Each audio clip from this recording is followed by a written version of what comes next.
নদীর পাশের রেস্টুরেন্টের গরম মাছ ভাজা দিয়ে দুপুরের খাবার, ধোয়া ওঠা কেটলির এক কাপ সতেজ চা কিংবা শেষ বিকালের নদীতে নৌকা ভ্রমণের অভিজ্ঞতা যদি নিতে চান তাহলে অবশ্যই যেতে হবে তুরাগ নদীর পাড়ে, যেখানে নদী, মানুষ আর প্রকৃতি মিলেমিশে একাকার হয়ে গেছে। শুনেছি তুরাগ নদীর পাশে গড়ে ওঠা রেস্টুরেন্টগুলোর খাবারের মান খুবই সুস্বাদু, তাই ভাবলাম একবার পরখ করে যায়। বিসমিল্লাহির রহমানির রহিম। মোটোব্লগ অংশে আপনাদের স্বাগত। ভিডিও প্রথম অংশ দেখে হয়তো বুঝতেই পারছেন আমি কোন ডেস্টিনেশনের উদ্দেশ্যে যাত্রা শুরু করেছি। জুম্মার নামাজের পরে বৃষ্টি স্নাত রাস্তাঘাট আলাদা স্নিগ্ধতা তৈরি করেছে।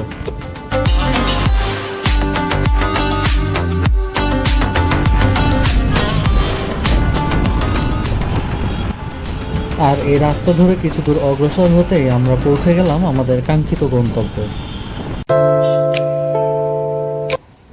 মিরপুর বেড়িবাঁধে তুরাগ নদীর তীরে এমন অসংখ্য রেস্টুরেন্ট রয়েছে। মূলত এগুলো ভর্তা, সাদা ভাত এবং বিভিন্ন আইটেমের ভাজা মাছ দিয়ে দুপুরের খাবারের জন্যই বিখ্যাত। আপনি আপনার পছন্দ মতো যে কোনো মাছ সিলেক্ট করলে ওরা লাইভ আপনার সামনে সেই মাছগুলো ভেজে দেবে।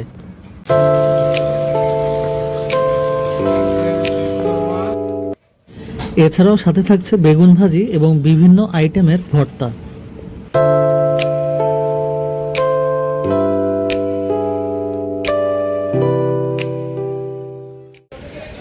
তো দুপুরের খাবারের জন্য এখানে আসছিলাম, আর মোটামুটি খাওয়া দাওয়া শেষ।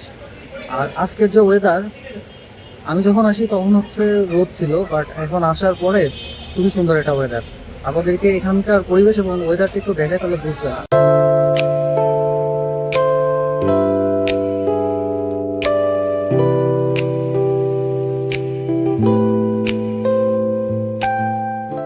খাওয়া শেষ করে চলে আসছিলাম, ঠিক এই সময় এমন একটি জায়গা খুঁজে পাই যেখান থেকে তুরাগ নদীর সৌন্দর্য উপভোগ করা যায় সবচেয়ে সুন্দরভাবে। তীরে বাঁধা রঙিন নৌকা কিংবা দূরে মাঝির দাঁড় বেয়ে তীরে ফেরার গল্প সবকিছুই দেখতে পাবেন এই জায়গাতে এসে। আর তাই প্রতি বিকালে প্রচুর দর্শনার্থীর ভিড় জমে এখানে। হাতছানি দিয়ে ঢাকা তুরাগ নদীর সৌন্দর্যকে উপেক্ষা করা মুশকিল, আর আমিও তাই কোনো কিছু চিন্তা না করে উঠে পড়লাম যন্ত্রচালিত নৌকাতে। উদ্দেশ্য একটাই, তুরাগ নদীর সৌন্দর্য উপভোগ করা।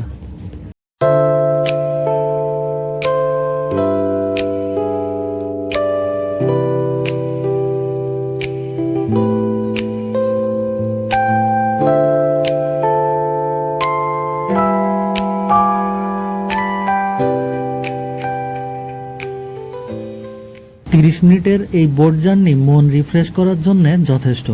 এইবার তীরে ফেরার পালা। বিদায় বেলায় এক কাপ ধোয়া ওঠা গরম চায়ের স্বাদ কেউ কি মিস করতে চায় বলেন? আমিও বসে পড়লাম চায়ের দোকানে গরম চা খাওয়ার উদ্দেশ্যে।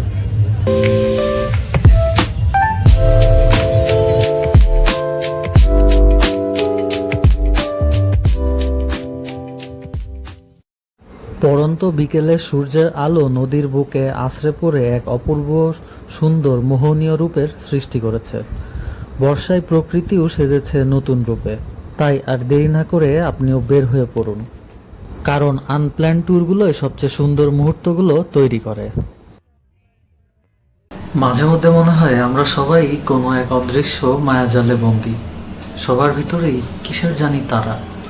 জীবনটাকে উপভোগ করার কোনো চেষ্টাই আমরা করি না, তবে ক্ষুদ্র পরিসরে হলেও জীবনটাকে উপভোগ করার চেষ্টা করা উচিত। আজকের ভিডিওতে আমি চেষ্টা করেছি আমার মতো করে একটা দিন উপভোগ করার এবং সেইটা স্মৃতিতে ধরে রাখার। যদি ভিডিওটি ভালো লেগে থাকে তাহলে অবশ্যই আমার পেজটি এবং চ্যানেলটি ফলো করবেন। ধন্যবাদ।